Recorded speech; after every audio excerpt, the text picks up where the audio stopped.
some would say they were simply at the right place at the right time. A group of EKU paramedic students stopped to help a man after he crashed his truck.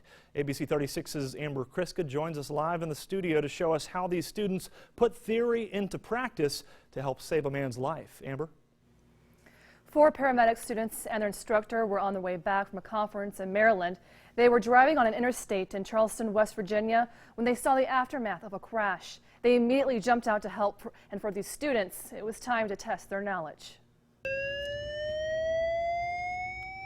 It's what they are trained to do: save lives.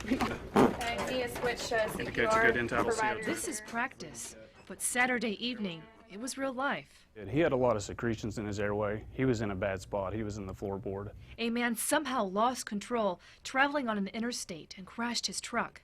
John rolled down the window and said, "Hey, we're a truck full of paramedics. Do you guys need any help?"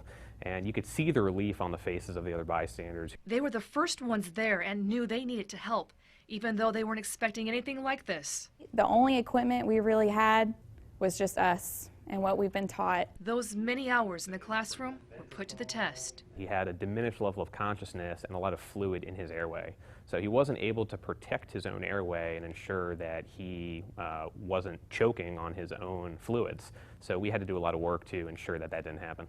We had to hold his spines while the fire department cut him out with the jaws of life. Our training has definitely paid off. You see it and you're there to help. It makes you feel good. Just be there for that man. It was a wonderful experience. And the man who they helped is expected to be okay to make a full recovery. Reporting live in the studio, Amber Kriska, ABC 36 News.